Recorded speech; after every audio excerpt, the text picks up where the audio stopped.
It's My Guys in the Desert with your host, Brent Musburger.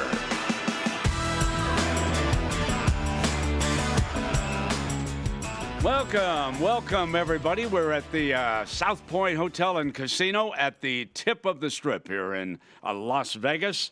And so last week, Vinny, on a Friday, and it was just another game for a lot of folks. Marshall defeating Louisiana Tech. 31-10 was the final score, and Marshall covering.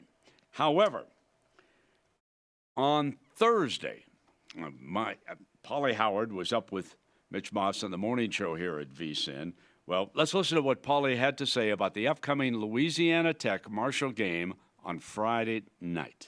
This is important. So a guy I trust, a good source out there, and the line's moved a little bit already, so someone thinks they have the information. Tomorrow's a big game. Marshall's at home against Louisiana Tech.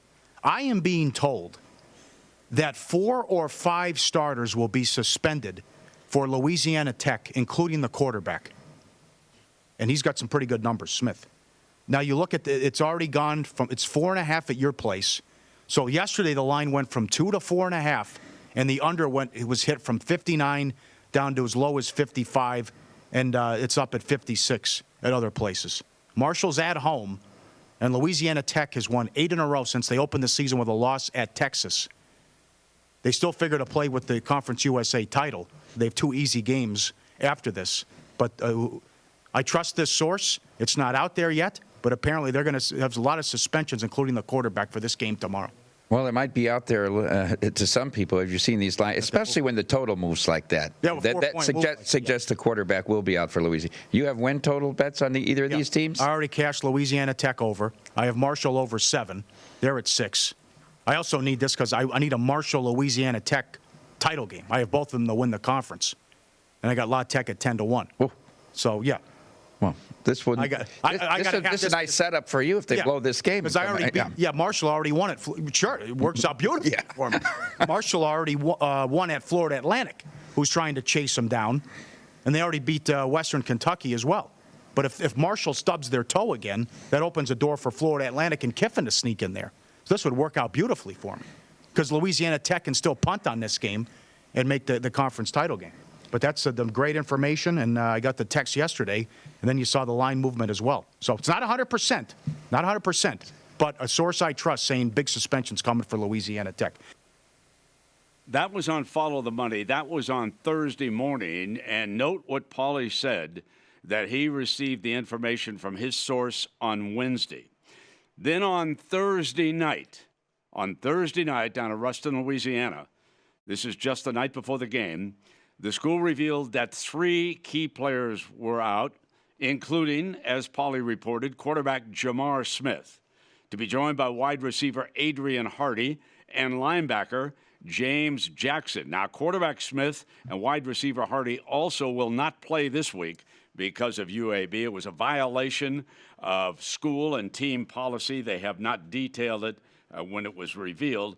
I'm now going to turn to Vinny Magliulo, and I'm going to use just the South Point, and I want to know what happened during this time frame according to the point spread, and did the favorite change in this game? Brent, we opened the number on Monday, which we typically do. So Monday morning, Marshall opens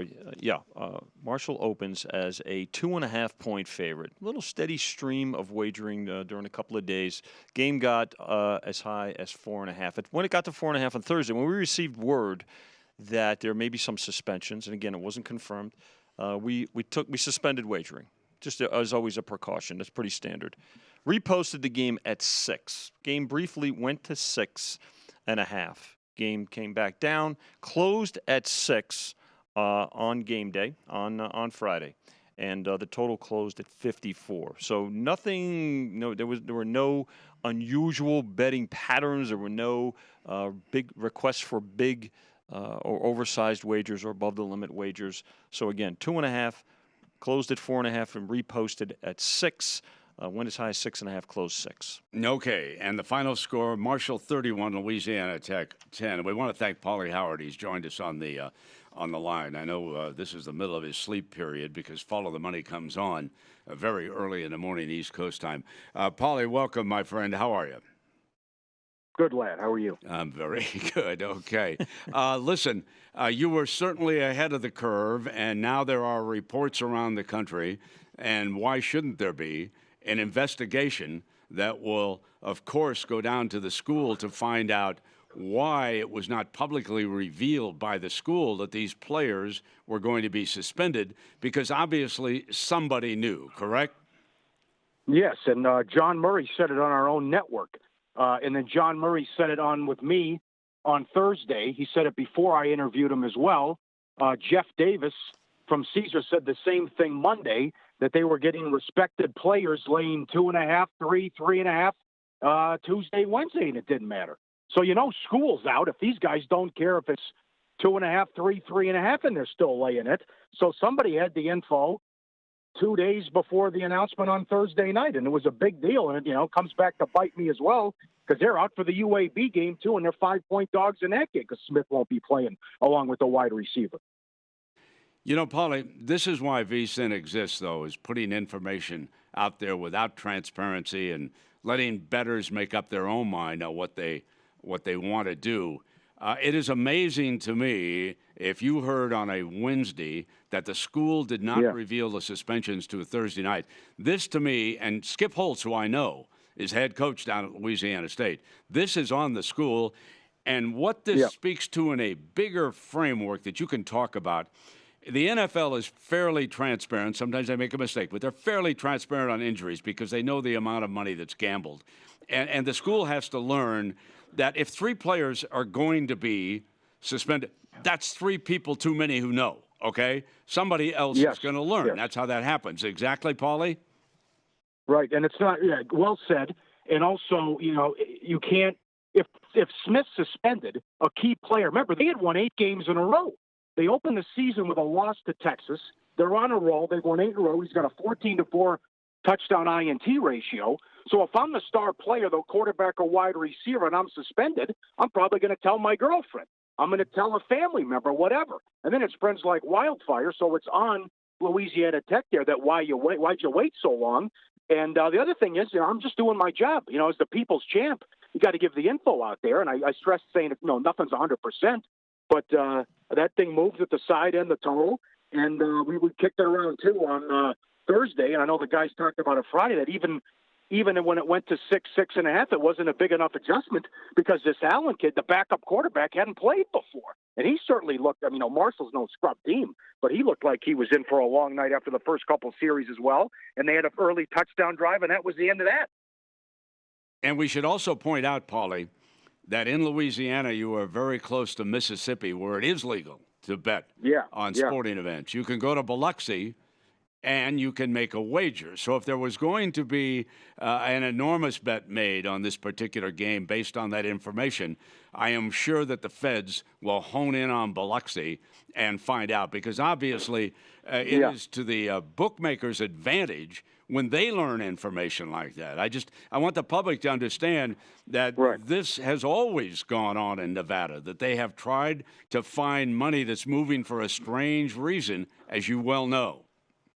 Yeah, and that's a question. Vinny, too, you can chime in on that as well. When you got guys coming in, when you got guys laying key numbers and they don't care, 2.5, 3, 3.5, 4, and they still want as much as they can get, then there's something going on here. And also, it was going to be it was a big deal too because it was a standalone game on television Friday night. Yeah, no, good points. And again, I don't want to speculate until there's a proper investigation. However, from the wagering standpoint, the fact that this was not a situation like, let's say, the Arizona State college basketball situation, 20 years ago, because this was not where we saw complete unknown people coming up to the counter, literally saying, with a duffel bag, saying, "Hey, I want as much as I can get against Louisiana Tech in this case." Steady stream of wagering. We did start to receive the information. You broke it on your show on Follow the Money, so we started looking into it again. Took it down. Looked in, and then it appeared to be the case that there were going to be these suspensions. Reposted it at 6. The buyback did come at 6.5. That's something important to notice as well. Now, now I want to point out another thing, too. In this day and age, where there are no secrets, whether it's social media or other, there are no secrets anymore. If this was 20 years ago, this probably could have been far greater. There would have been more money probably attempted to wager, and we would not have gotten this information maybe as quick. So I think this is where, now, we want a square game. The other part of this is this. Had bookmakers known about this in advance, then it would have been a conspiracy, right? The fact of the matter is, in our business, we want everything to be transparent. We want to know. We want the bettors to know. We want the public, whether you're betting or not. This is something that needs to be known, and it speaks to exactly what we've said all along. We want the integrity of the events to be first and foremost. Yeah. And he also made a good point. So what? I mean, so there's a suspension. Guys are suspended all the time. Yes. You're going to see this happen nonstop with bowl games. Yes. Doesn't mean it's a lock or anything. I mean, you still got to go out. The kid could light it up to back up, right, or whatever. Or the defense could play an amazing game. So sure. That's another thing as well. So that's. But the Monroe News Star tweeted it like Thursday night, and then it was retweeted by a guy who covers the Marshall program. Mm-hmm. So then that's when I saw that, and I retweeted, and then it really started to get out there, Thursday afternoon, Thursday night our time. Pauly, obviously some people are going to be concerned now. Our game is above board, and I would assume that from your perspective, you kind of have the same feelings that Vinny and I have, which is this is a one-time, one-off. This was just information that was not disseminated quickly enough. But any other lingering concerns? Because I know this question gets asked a lot, particularly with college basketball more than any other sport. Because remember, there was a Valdez Ward at Auburn case a couple of years ago. There was a couple other ones along the way. So those things happen from time to time. Yeah, I guess. Well, with the college kids, who knows? Everyone's got a price, but I don't. I think everything's on the up and up, and that was as Vinny said and Brent said. I mean, this is what are you waiting for? Why you can go back to Louisiana Tech and find out who was singing there, but then again, you can't. If it started like that, and I'm just speculating, but the kids are going to say something. If the star players aren't playing, and maybe families coming in to watch them play or whatever, and the game's on national TV, hey, just a heads up, Dad, you're not going to be able to watch me. I'm suspended. That's going to spread like that, and it's like, oh, what'd you do? And then it goes from there. These are key players. They're having a great season. They're 8-1, and then suddenly they're not out there against Marshall on national television. Yeah, and Pauly, I do have a lingering problem, having been around it for a long time. There's way too many injuries covered up at the collegiate level. Yeah. This is why we want and need the information out there. The people, the coaches in particular, have to be aware if you are going to suspend someone and that person somebody else is going to know. That's just the way the world operates today, okay?